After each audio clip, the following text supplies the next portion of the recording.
Next heading डालो, semiconductor diode, अर्धचालक diode.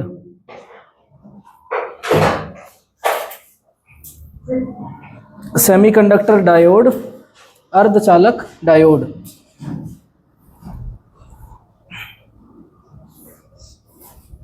इसमें लिखो semiconductor diode, semiconductor diode is a PN junction, is a PN junction with metallic contacts, with metallic contacts provided at the ends of, provided at the ends for, provided at the ends for the application of, the application of an external voltage, for the application of an external voltage, external voltage. It is a two terminal device.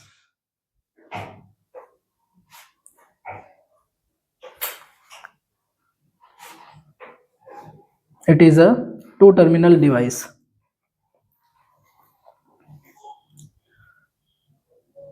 ठीक है, तुम लिखो अर्धचालक diode में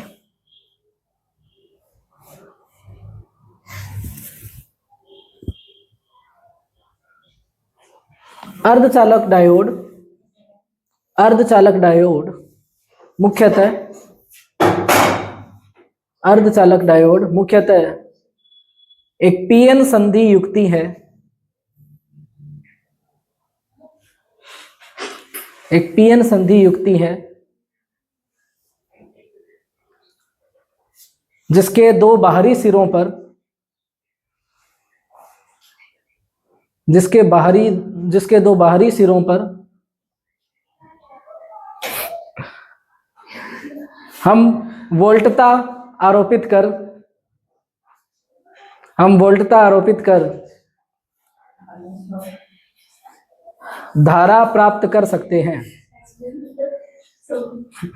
धारा प्राप्त कर सकते हैं। अब तुम मेरे बिना बोले मान जाओगे?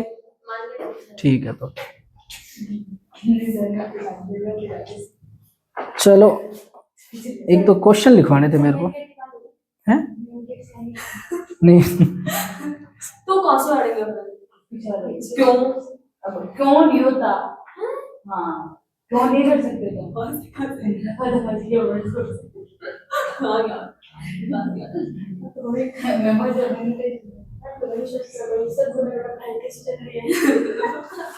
इनविटेशन देके भाग जाते हैं। कौन? इनविटेशन देने गए थे वो सर को। तो ऐसे बात करते हैं, काम की बात तो करते नहीं। लिखो क्वेश्चन, क्वेश्चन लिखो, कुछ छोटे छोटे क्वेश्चन है। Carbon comma silicon and germanium have same lattice structure, carbon comma silicon and germanium have same lattice structure, then why is carbon insulator, then why is carbon insulator while WHILE while silicon and germanium are intrinsic semiconductor,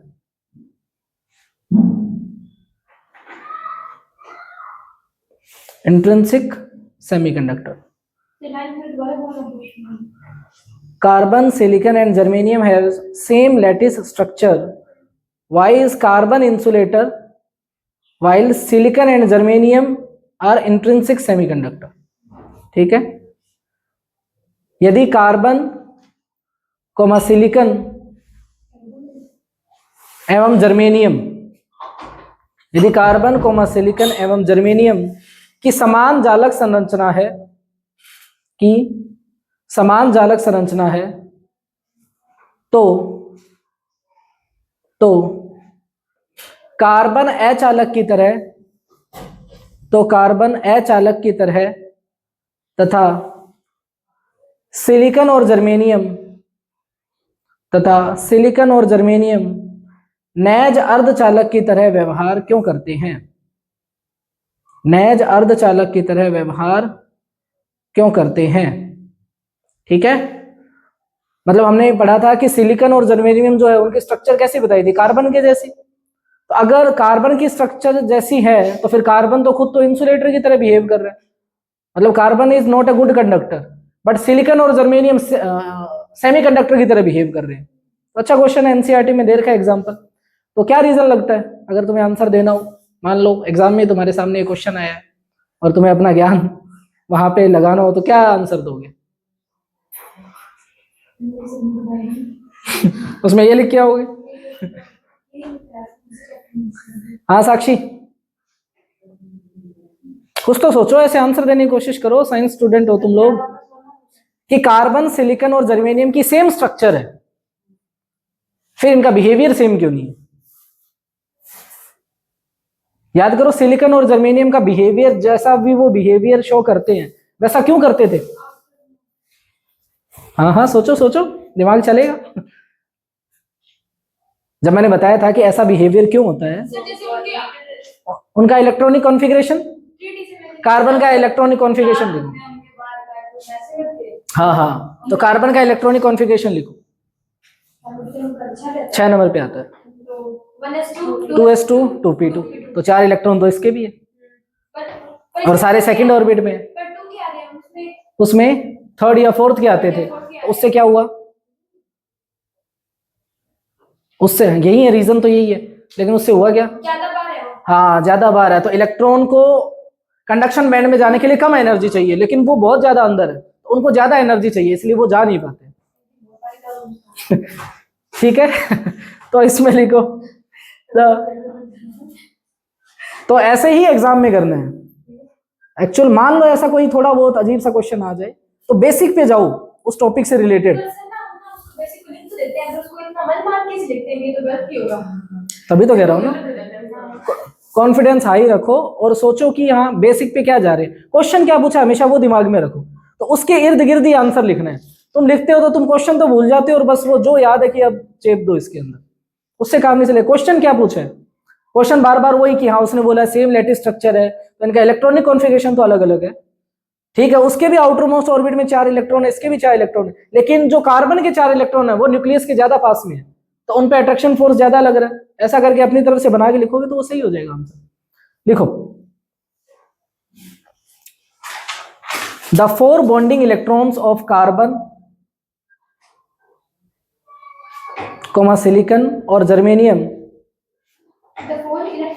the 4 bonding electrons of carbon comma silicon और germanium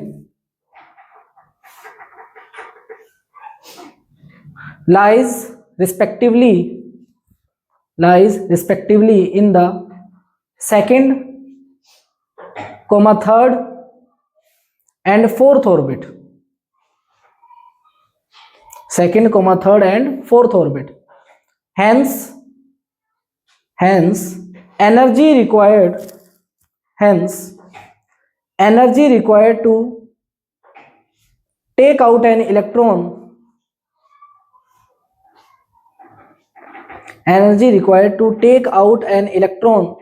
from these atoms. तो electron को बाहर निकालने के लिए जो energy चाहिए उसको क्या बोलते हैं? क्या नाम होता है उस एनर्जी का? इलेक्ट्रॉन को बाहर निकाल, आयनाइजेशन एनर्जी, ब्रैकेट में लिख लेना, ionisation energy. From these atoms, bracket में लिख लेना, आयनाइजेशन एनर्जी। तो सबसे कम किसके लिए होगी आयनाइजेशन एनर्जी? कार्बन, सिलिकॉन और जर्मेनियम में सबसे कम आयनाइजेशन एनर्जी किसके लिए होगी? जर्मेनियम के लिए, क्योंकि उसके इलेक्ट्रॉन फोर्थ ऑर्बिट में, उसके बाद सिलिकॉन और उसके बाद कार्बन। तो लिखो ब्रैकेट क्लोज के बाद में, will be least for germanium, after that silicon and highest for carbon.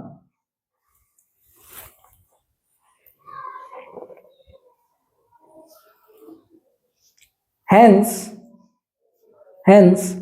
number of free electrons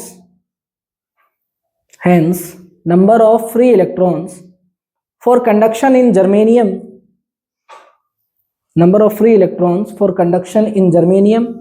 and silicon are significant, but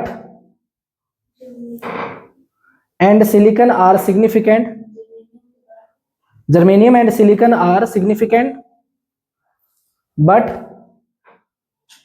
negligible for carbon atom.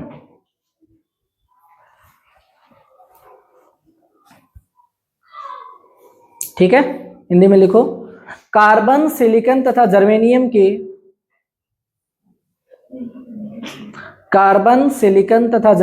के बाहरी कक्षक के 4 बाधित इलेक्ट्रॉन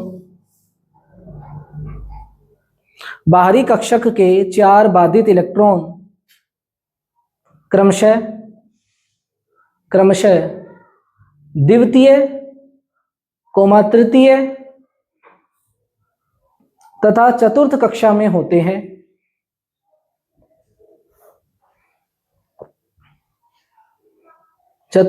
में होते हैं। अतः इन परमाणुओं से एक इलेक्ट्रॉन को बाहर निकालने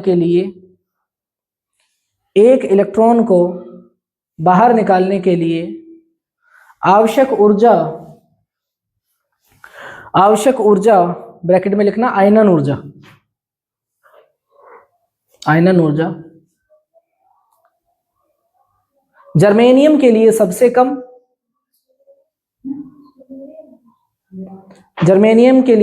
कम, उससे अधिक सिलिकॉन के लिए तथा सबसे अधिक कार्बन के लिए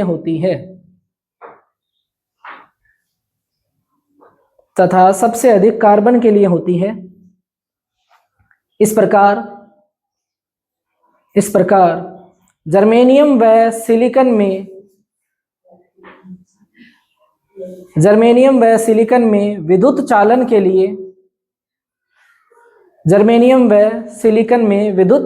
लिए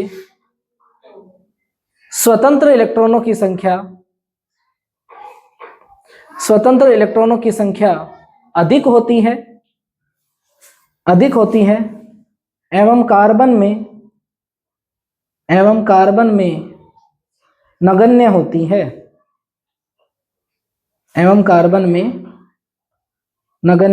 है।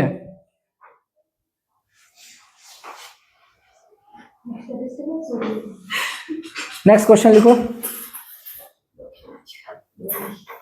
Suppose a pure silicon crystal has 5 into 10 to the power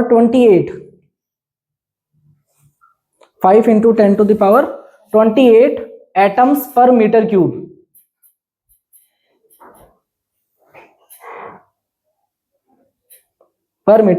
It is doped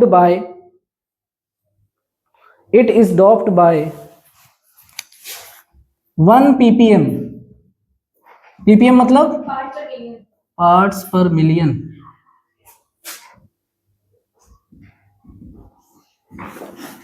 मतलब हर 10 लाख में एक।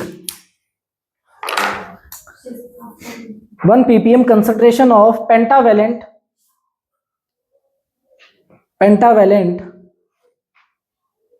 arsenic As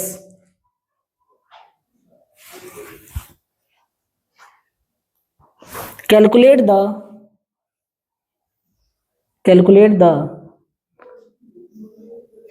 number of electrons and holes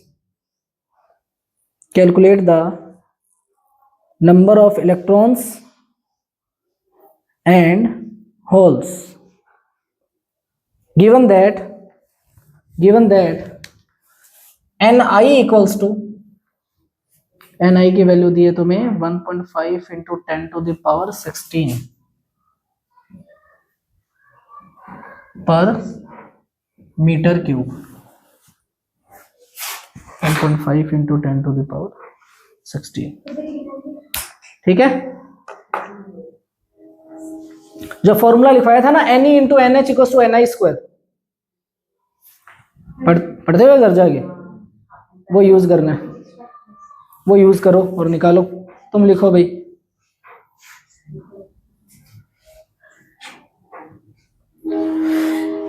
यदि किसी शुद्ध सिलिकॉन क्रिस्टल में, यदि किसी शुद्ध सिलिकॉन क्रिस्टल में 5 गुना 10 की घात 28 परमाणु, 5 गुना 10 की घात 28 परमाणु प्रति मीटर क्यूब है, प्रति मीटर क्यूब है, इसे पंच संयोजी आर्सेनिक से, इसे पंच संयोजी आर्सेनिक से 1 ppm सांद्रता पर, 1 ppm सांद्रता पर अपमिश्रित किया जाता है।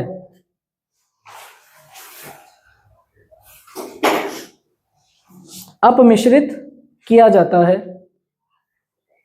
तब इलेक्ट्रॉन तथा होल की संख्या परिकलित कीजिए, इलेक्ट्रॉन तथा होल की संख्या परिकलित कीजिए। ब्रैकेट में लिखो, दिया गया है कि Ni की वैल्यू, ठीक है। तो Ni तो ये हो गया, तुम्हें इलेक्ट्रॉन और होल के नंबर निकालने हैं, तो इसमें है निकाल दिए, मैं बता देता हूं। तुम अभी Ne और NH की वैल्यू क्या रखोगे? Ne की वैल्यू कैसे आएगी? Ne NH दोनों ही निकालने, इक्वेशन एक ही है, क्या करोगे?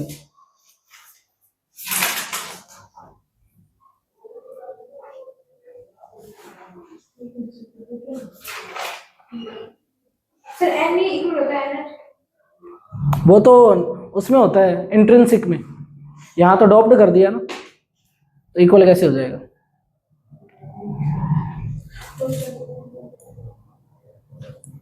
ये एटम देख के इसे याद नहीं कर सकते।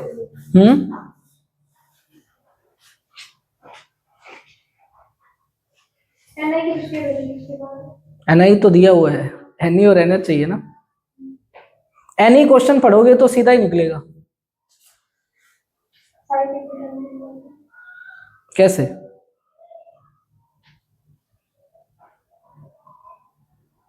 चलो सोचना, ठीक है। नेक्स्ट क्वेश्चन लिखो।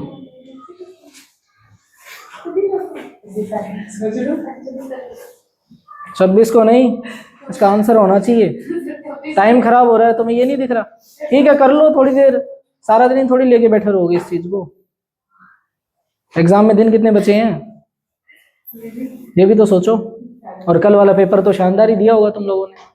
वो परेशान होते थे जंग से, वो सर थे बायो के, सर वो कहां से आए? सर वो बहुत पता नहीं, चिढ़ते हैं सर, मेरे को तो ओल्ड स्कूल थे ना। हमारे वो मैं थोड़ी देर खड़ा रहता तो मुझे लग रहा था मेरे को भी सुना देंगे। वो फीमेल टीचर थी, वो लड़कों को तो जितनी बारी थी, और हमें तो वो ऐसे बोले भी ना, इधर जब भी कर ले तो भी कर। कुछ कमी होगी तुम में। देखो पेपर में टॉफी नहीं खाने दे रही। हाँ तो नहीं, तो पेपर में नहीं खानी चाहिए ना। अच्छा, फिर बोर्ड पेपर में तो टॉफी लेके जाएगी। Very good. इससे बैंकर मिलेंगे बोर्ड में।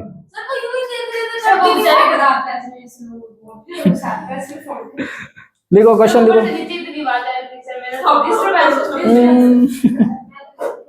ये बड़ा पेपर आता है ना तब कुछ नहीं होता, चाहे पास में नहीं।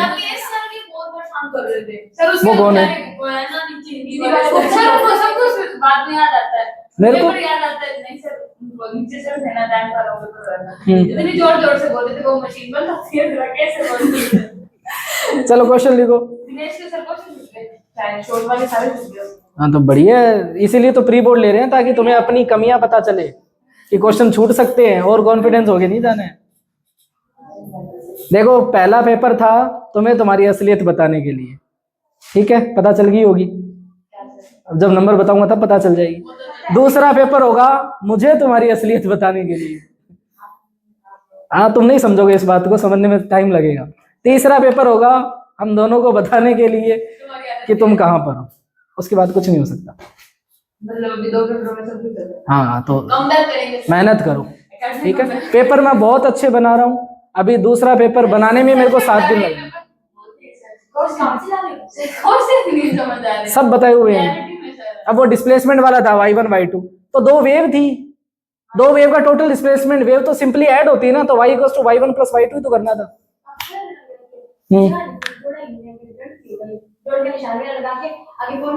कितनी बार बताया कि 2 वेव है, वो सिंपली या तो क्रस्ट में क्रस्ट ऐड होता है, क्रस्ट में ट्रफ माइनस होता है, ट्रफ में ट्रफ ऐड होता है। 7 नंबर का वो मतलब 3 मार्क्स का 4 मार्क्स का सही करके काट के गलत कर दिया। तो यही सीखना है तो 7 मार्क्स सही किए थे मैंने, प्रॉपर डेरिवेशन। अब वो तो वही माना जाएगा जो तूने किया है, ठीक है। नेक्स्ट क्वेश्चन लिखो, can we take one slab of P type semiconductor, can we take one slab of P type semiconductor and physically join it to another n type semiconductor and physically join it to another n type semiconductor to get n type semiconductor to get pn junction, to get PN junction.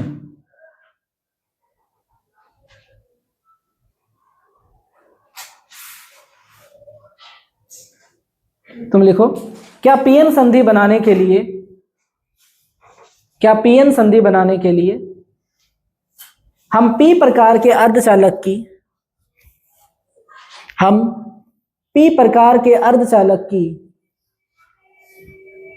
एक पट्टी को n प्रकार के अर्धचालक से भौतिक रूप से संयोजित कर पीएन संधि प्राप्त कर सकते हैं।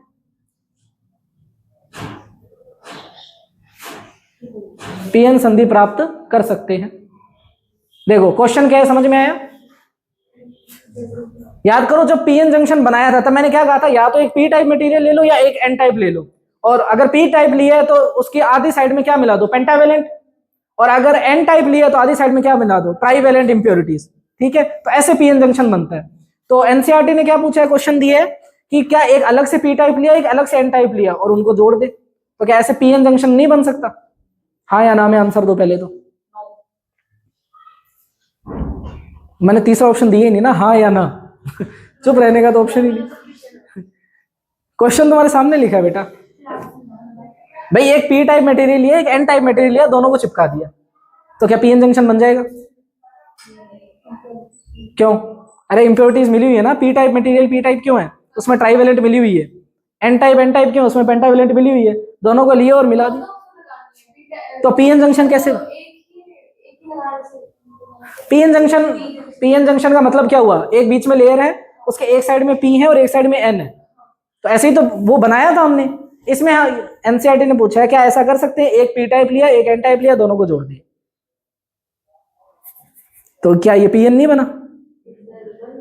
है ना? तो बनेगा या नहीं बनेगा? क्यों नहीं बनेगा? देखो कितना भी आप स्मूथ लेयर ले लो, अगर एटॉमिक लेवल पे जाओगे तो वो रफ सरफेस होगी, ठीक है। और जब आप पी और एन को जोड़ोगे तो उनके बीच में कहीं ना कहीं गैप रहेगा। और पीएन जंक्शन में क्या होता है, जैसे ही पीएन जंक्शन लेयर बनेगी तो उनमें पहले स्टार्ट क्या होगा, डिफ्यूजन, और उसके बाद में ड्रिफ्ट करंट आएगा। तो डिफ्यूजन के लिए इलेक्ट्रॉन इधर से इधर जाने चाहिए और होल इधर से इधर जाने चाहिए। कितनी भी आप स्मूथ सरफेस ले लो, उनको चिपका दो, एटॉमिक लेवल पे हल्का सा वो रहेगा रफ सरफेस, ठीक है। तो वो हर एटम से दूसरा एटम नहीं जुड़ पाएगा। अगर कहीं पर भी गैप रह गया तो वहां से इलेक्ट्रॉन या होल नहीं जा सकते ना, जंप थोड़ी करेंगे एक मटेरियल से दूसरे मटेरियल में, ठीक है। तो इसलिए पॉसिबल नहीं। समझ गए? तो इसका आंसर भी तुम एनसीईआरटी से लिखना। आंसर लिखे हुए मिलने चाहिए मेरे को, 3-4 लाइन का आंसर है। नो, बुक नहीं है तुम्हारे पास? हाँ तो उसमें देखना। सबके पास है या नहीं है?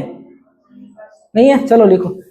पहले हिंदी में लिख लो नहीं, आंसर में लिखो नहीं, फिर विस्मयादि बोधक चिन्ह, आगे लिखो कोई भी पट्टी चाहे कितनी भी समतल हो, कोई भी पट्टी चाहे कितनी भी समतल हो, अंतर परमाणवीय क्रिस्टल अंतराल, अंतर परमाणवीय क्रिस्टल अंतराल से कहीं ज्यादा खुरदरी होगी, से कहीं ज्यादा खुरदरी होगी, और इसलिए परमाणवीय स्तर पर, और इसलिए परमाणवीय स्तर पर सतत संपर्क, परमाणवीय स्तर पर सतत संपर्क संभव नहीं होगा, संभव नहीं होगा।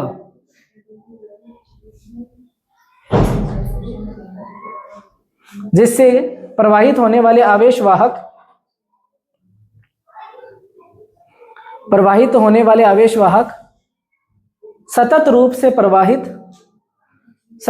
से प्रवाहित नहीं हो पाएंगे। तुम लिखो भाई आंसर, पहले लिखो नो, नो, फिर कोमा लगा के लिखो any slab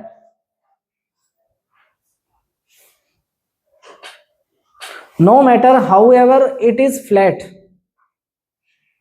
no matter however it is flat,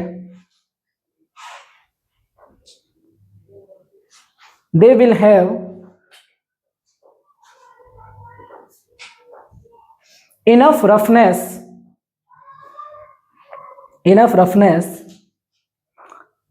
larger than the interatomic crystal, larger than the interatomic crystal level, hence continuous contact at the atomic level, contact at the atomic level will not be possible.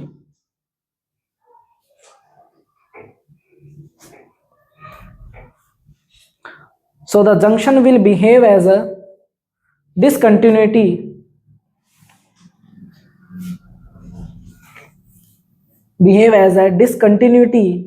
for the flowing charge carriers,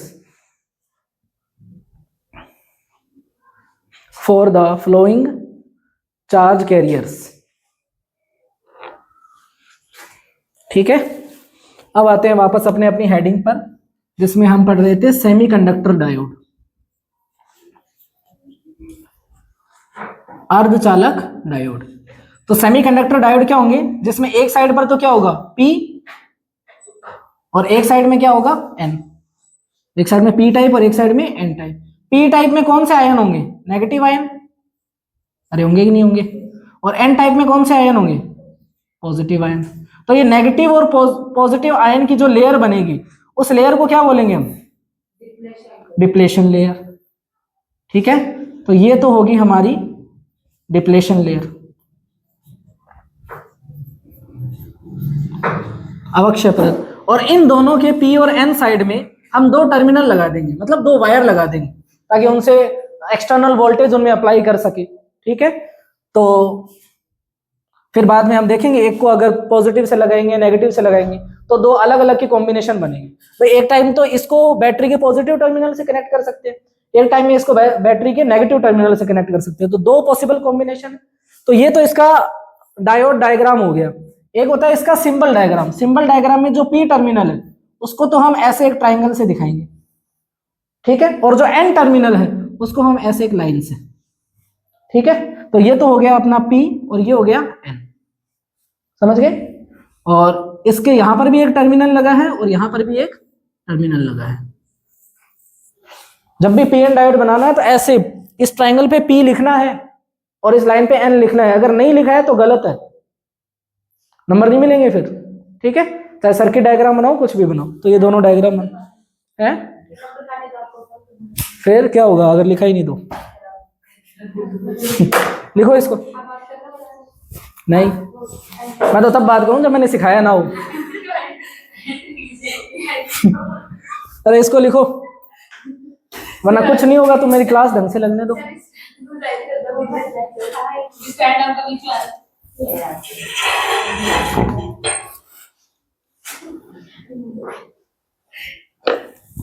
entry तो वो तो ऐसा है ना कि जब सिर्फ तुम्हारी पीछे से हो।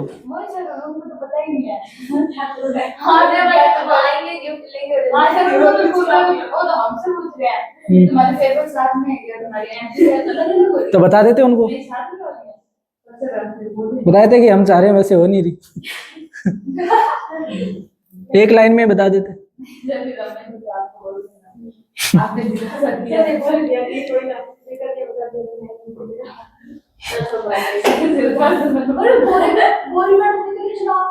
बस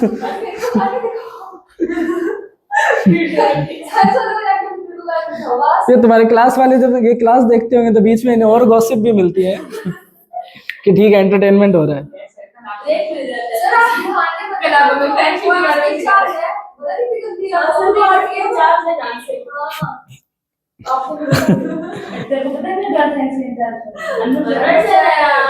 बस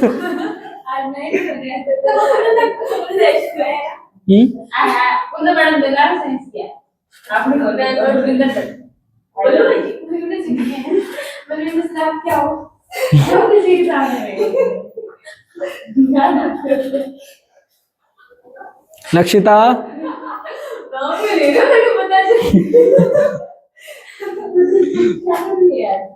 सुधर जा।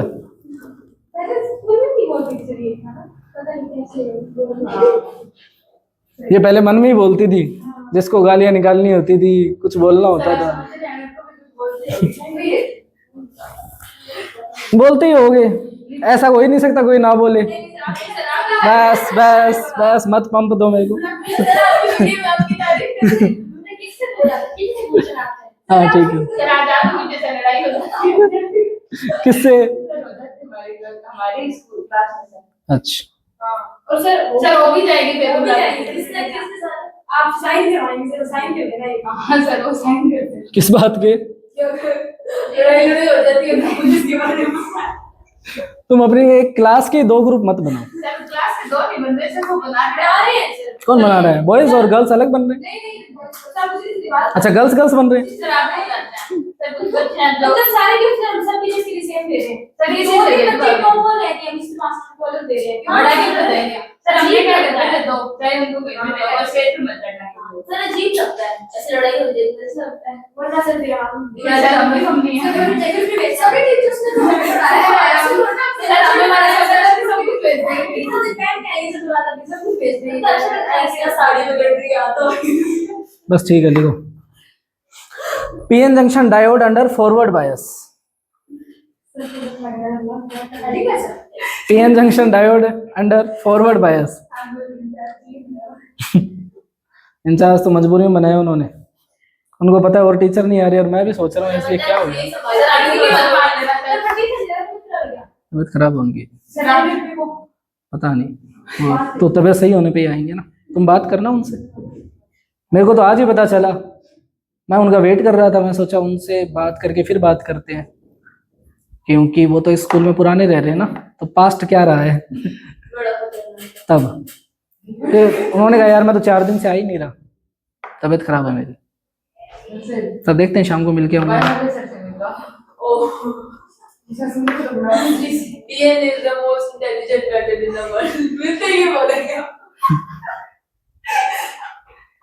लिखो, देखो समझते हैं इसको। PN junction diode under forward bias. PN संधि डायोड अग्र अभिनति के रूप में, अग्र अभिनति के रूप में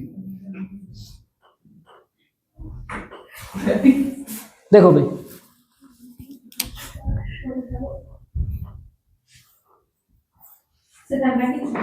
सरगाड़ी किसी पसंद है? हैं सर आपको कार कौन सी पसंद है? क्यों सर बताओ तो। कार गिफ्ट कर रहे हो क्या फेयरवेल में? डिपेंडर बताओ सर कौन सी पसंद है? ये सेम नो लाल नहीं पसंद आया आपको? देखो तुम क्या खिलौना ला के दोगे क्या? वो बेइज्जती होती है कि देखो मास्टर को क्या दिया। ऐसा मत करना प्लीज, इससे अच्छा कुछ मत दो।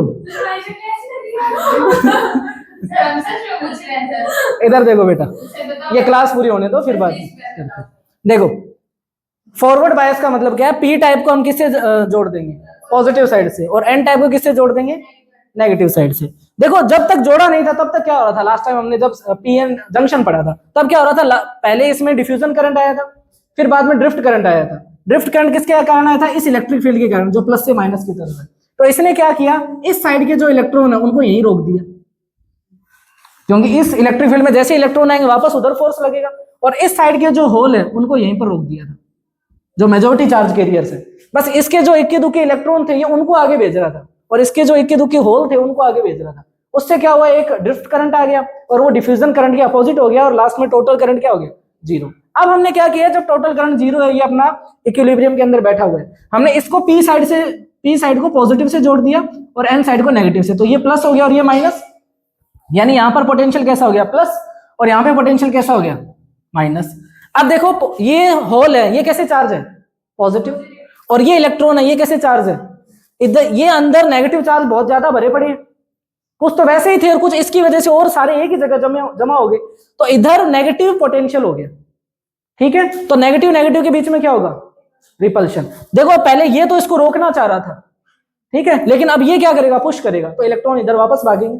ठीक है, और इधर ये इलेक्ट्रिक फील्ड होल को रोकना चाह रहा था, लेकिन अब ये प्लस क्या करेगा? पुश करेगा, तो ये होल भी आगे भागेंगे। समझ रहे हो इस बात को? अब कंडीशन क्या है? ये कब आगे भगा सकता है? जब ये अंदर कितना पोटेंशियल बना है, इससे ज्यादा पोटेंशियल यहां पे लगाएंगे तभी तो होगा। ठीक है, तो ये अगर सिलिकॉन क्रिस्टल है तो इसके लिए होता है 0.7 वोल्ट। फिर क्या होगा? वो तो फिर रिवर्स बायस हो जाएगा ना, वो आगे पढ़ेंगे, अभी फॉरवर्ड बायस पढ़ रहे हैं। तो सिलिकॉन के लिए होता है 0.7 वोल्ट, और जर्मेनियम के लिए शायद होता है 0.3 वोल्ट या 0.5 वोल्ट। ऐसे कुछ नहीं लिखवाया था क्या?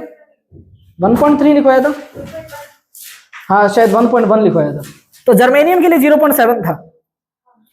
जर्मेनियम के लिए क्या था? 0.7, और सिलिकॉन के लिए था 1.1 या 1.2 समथिंग वोल्ट। तो यानी कि यहां जो वोल्टेज लगा रहे हैं, अगर ये जर्मेनियम क्रिस्टल है तो 0.7 से ज्यादा होना चाहिए, क्योंकि जब तक ये 0.7 रहेगा तो देखो इधर माइनस 0.7, इधर प्लस 0.7, तो प्लस माइनस क्या हो जाएगा? जीरो। ठीक है, उसके बाद में एक्स्ट्रा वोल्टेज पे क्या होगा? धीरे धीरे करंट बढ़ेगा। तो याद करो जो तुम्हें लैब में प्रैक्टिकल करवाया था फॉरवर्ड बायस में, थोड़ा सा शुरू में 1-2 वोल्टेज तक तो करंट नहीं आता, फिर बाद में करंट लगभग साथ साथ चलने लग जाता है। तो वो क्यों नहीं आता? जब तक ये वोल्टेज इसके बराबर नहीं होता तब तक तो ये जो चार्ज कैरियर ये फ्लो नहीं करते। लेकिन थोड़ी देर बाद में क्या होता है? ये ज्यादा वोल्टेज तो होता नहीं, 0.7 कितना ज्यादा होता है, 0.7 के बाद में क्या होगा, या 1.2 के बाद में ये यहां पर क्या होगा? ये होल इधर जाने लग जाएंगे और इलेक्ट्रॉन इधर जाने लग जाएंगे। ठीक है, तो फिर बाद में करंट की वैल्यू धीरे धीरे क्या होगी? इंक्रीज होगी। और यहां पे ये लेयर क्यों बनी थी? क्योंकि यहाँ पे चार्ज कैरियर खत्म हो गए थे, तो अब धीरे धीरे यहाँ पर चार्ज कैरियर इंक्रीज होने लगेंगे, तो फिर ये लेयर भी गायब हो जाएगी। ये लेयर गायब हो जाएगी और यहाँ पर क्या आ जाएंगे? बहुत सारे होल्स।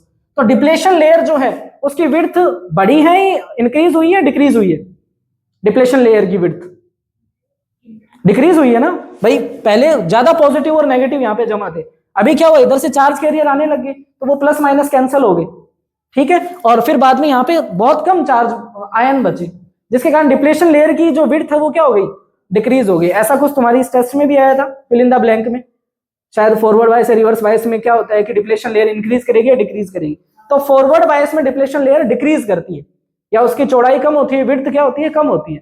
लेकिन रिवर्स बायस में क्या होगा? इंक्रीज कर जाएगी। वो अभी रिवर्स बायस पढ़ेंगे तब समझ में आएगा। तो फॉरवर्ड में क्या होता है? जब तक इसका जो पोटेंशियल बैरियर है उसके बराबर तक बाहर वाले बैटरी का पोटेंशियल नहीं होता तब तक तो करंट जीरो रहेगा।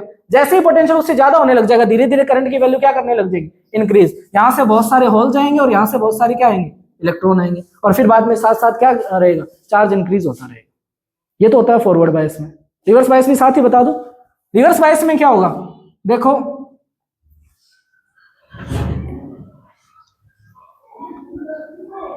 रिवर्स बायस का मतलब पी को किससे जोड़ देंगे, नेगेटिव से, और एन को किससे जोड़ देंगे, पॉजिटिव से। समझ रहे हो इस बात को? तो पी को नेगेटिव से जोड़ा तो यहां पे क्या आ गया, नेगेटिव, और एन को पॉजिटिव से जोड़ा तो यहां पे क्या आ गया, पॉजिटिव। अब देखो उल्टा काम हो गया, यहां पे तो प्लस है और इसके अंदर क्या है, इलेक्ट्रॉन है, तो प्लस माइनस के बीच में तो क्या होगा, अट्रैक्शन होगा, तो इलेक्ट्रॉन उधर नहीं जाएंगे, इलेक्ट्रॉन इधर और जाएंगे। तो इलेक्ट्रॉन अगर इधर और जाएंगे तो यहां प्लस की लेयर और ज्यादा दिखेगी ना फिर, ठीक है, तो यहां प्लस की लेयर और बढ़ जाएगी, यानी कि पॉजिटिव आयन जो होंगे एटम वाले वो ज्यादा आ जाएंगे। सिमिलरली यहाँ पे माइनस और ये होल है, तो होल भी इधर क्या होंगे, अट्रैक्ट होंगे, तो यहाँ माइनस की लेयर क्या हो जाएगी, ज्यादा आ जाएगी। तो इसमें जो डिप्लेशन लेयर है या अवक्षय परत है उसकी चौड़ाई क्या हो जाएगी, बढ़ जाएगी, ठीक है, तो इसके अंदर बढ़ जाती है, और करंट क्या हो जाएगा, बहुत कम हो जाएगा ना, ठीक है। लेकिन क्या करते हैं हम, यहाँ से वोल्टेज इंक्रीज करते रहते हैं, लास्ट में क्या होगा, सारे यहाँ पे होल आ जाएंगे और सारे यहाँ पर क्या हो जाएंगे, इलेक्ट्रॉन, ठीक है। लेकिन इसके पास होल भी तो होते हैं, ठीक है, तो इसके पास कुछ होल भी होते हैं और इसके पास कुछ क्या होते हैं, इलेक्ट्रॉन होते हैं। जब यहाँ पे पोटेंशियल बहुत ज्यादा इंक्रीज करेंगे हम लास्ट में, तो एक टाइम ऐसा आएगा यहाँ पे नेगेटिव इतना ज्यादा हो जाएगा कि ये नेगेटिव यहाँ वाले होल को अट्रैक्ट करने लग जाएगा, क्योंकि नेगेटिव ज्यादा हो गया ना। सिमिलरली ये पॉजिटिव इतना ज्यादा हो जाएगा कि यहाँ वाले जो माइनॉरिटी चार्ज कैरियर पी के अंदर इलेक्ट्रॉन है उनको अट्रैक्ट करने लग जाएगा, और अट्रैक्ट भी करेगा बहुत ज्यादा फोर्स से, क्योंकि पोटेंशियल बहुत ज्यादा अप्लाई हो गया ना, 10-15 वोल्ट तक। तो अगर 10-15 वोल्ट तक का पोटेंशियल अप्लाई हो गया है तो जो उन चार्ज कैरियर पे जो फोर्स लगेगा वो भी तो बहुत ज्यादा लगेगा, ठीक है, तो वो बहुत ज्यादा एक्सेलेरेशन से मूव करेंगे तो जो उसके अंदर एटम है या और इलेक्ट्रॉन है उनसे भी वो क्या करेंगे, कोलिजन करेंगे, तो वहां पे नए इलेक्ट्रॉन भी रिलीज होंगे और नए होल भी रिलीज होंगे। फिर एकदम से क्या होगा कि बहुत सारे इलेक्ट्रॉन और नए होल रिलीज हो जाएंगे, जो क्या करेंगे, इस नेगेटिव पोटेंशियल के कारण पूरे सर्किट में फ्लो होने लग जाएंगे एकदम से बहुत, क्योंकि उनका कोलिजन होगा, धीरे धीरे कोलिजन होता होता एक टाइम ऐसा आएगा कि बहुत सारे नए इलेक्ट्रॉन और होल आ जाएंगे और फिर वो क्या करेंगे, सर्किट में घूमने लग जाएंगे। तब उसमें एक पोटेंशियल ऐसा आता है जिसके बाद में एकदम से करंट इंक्रीज करने लग जाता है। रिवर्स बायस में हमने ग्राफ ऐसा बनाया था कि पोटेंशियल और करंट, तो पोटेंशियल हम इंक्रीज करते रहते हैं, करंट जीरो रहता है, फिर धीरे धीरे करंट थोड़ा बहुत बढ़ता है, फिर एक टाइम ऐसा आता है करंट एकदम मैक्सिमम हो जाता है। उसमें क्या होता है, बहुत सारे नए चार्ज कैरियर बन जाते हैं, और इसमें क्या होता है, शुरू में थोड़ी देर जीरो रहता है, फिर धीरे धीरे इंक्रीज करता रहता है, ऐसे हो जाता है। तो ये फॉरवर्ड बायस का और ये किसका होता है, रिवर्स बायस का। समझ में आई कहानी? बस छोटे छोटे क्वेश्चन बनेंगे कि फॉरवर्ड बायस में डिप्लेशन लेयर क्या होगी, डिक्रीज हो जाएगी, और रिवर्स बायस में डिप्लेशन लेयर इंक्रीज हो जाएगी। ये सब छोटी छोटी बातें जो आपको लिखनी है। तो हेडिंग डालो, PN junction diode under forward bias, PN junction diode under forward बायस, ठीक है। तो चलो डायग्राम दोबारा बना देता हूं मैं।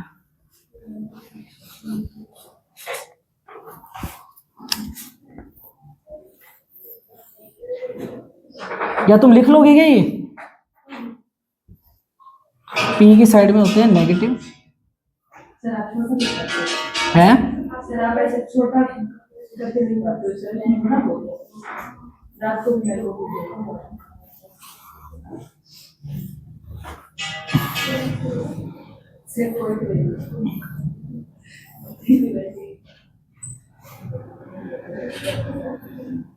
ये डायग्राम बना लो।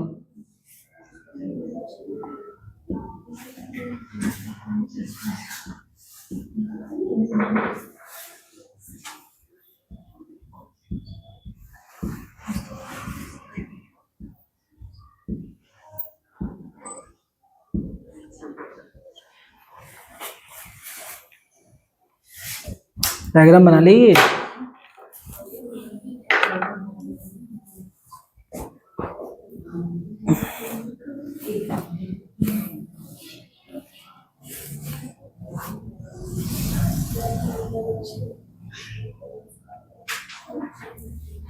यास्मीन तो ये थोड़ी है बातें करनी है साथ में।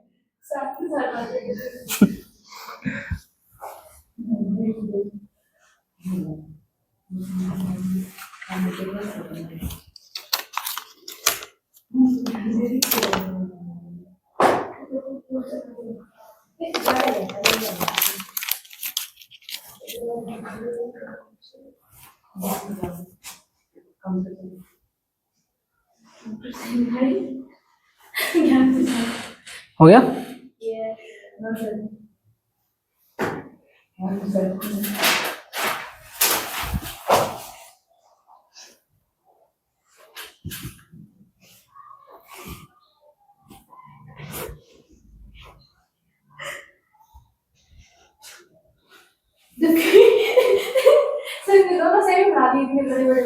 अरे प्लस माइनस ध्यान रख, गलत है, फिर एग्जाम में मार्क्स नहीं मिलेंगे।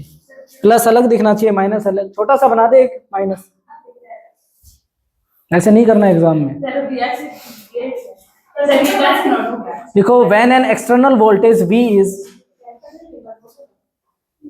When an external voltage V is applied across a semiconductor, across a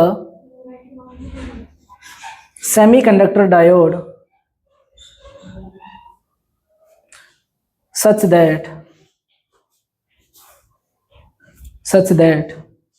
P side is connected to the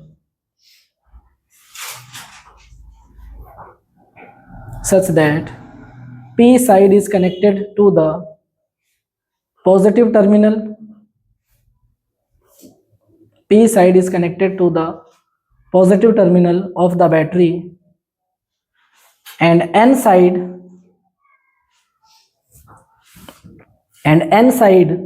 is connected to the negative terminal, and N side is connected to the negative terminal, then it is said to be forward bias.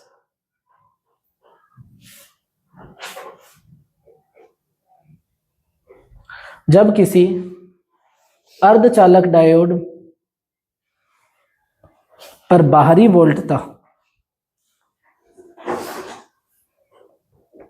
जब किसी अर्धचालक diode पर बाहरी वोल्टता आरोपित की जाती है,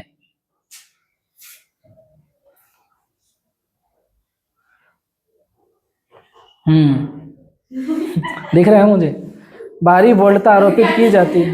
वो तो मुझे क्या पता क्या लिखा है, लेकिन लिख के बातें कर रहे हो तुम।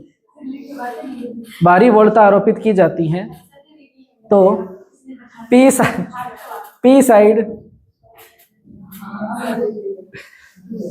साइड को धन टर्मिनल से तथा N साइड को ऋण टर्मिनल से जोड़ा जाता है। ऋण टर्मिनल से जोड़ा जाता है तो इसे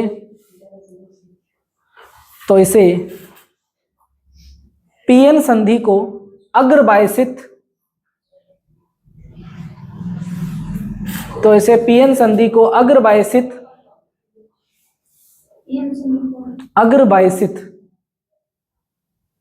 या अग्र अभिनति एक ही बात है, अग्रबायसित करना कहते हैं। नेक्स्ट लिखो point. In this condition the direction of applied voltage,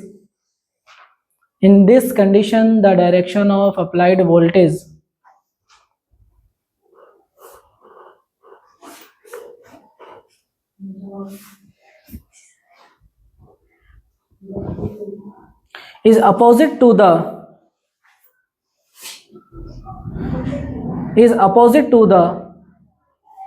ढंग से लिख लो, फिर उल्टा लिख लोगे तुम बातें करते करते, और पेपर में भी उल्टा लिख के आओगे और फिर कहोगे आपने ऐसा लिखवाया था। is opposite to the internal voltage of PN diode.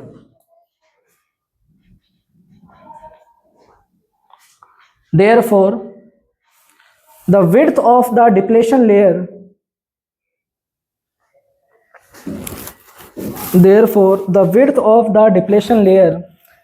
decreases.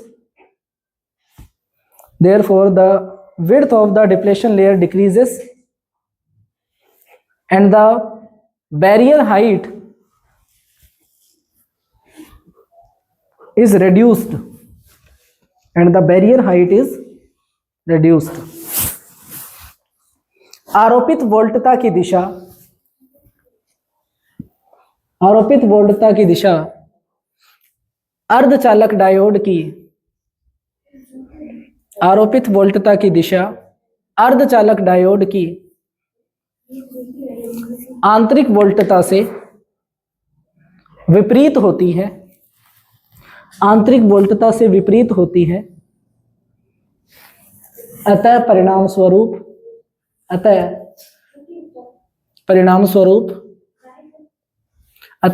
स्वरूप अवक्षय परत की चौड़ाई घट जाती है, अवक्षय परत की चौड़ाई घट जाती है तथा विभव रोधिका की ऊंचाई कम हो जाती है, तथा विभव रोधिका की ऊंचाई कम हो जाती है। ठीक है, 4 बज गए।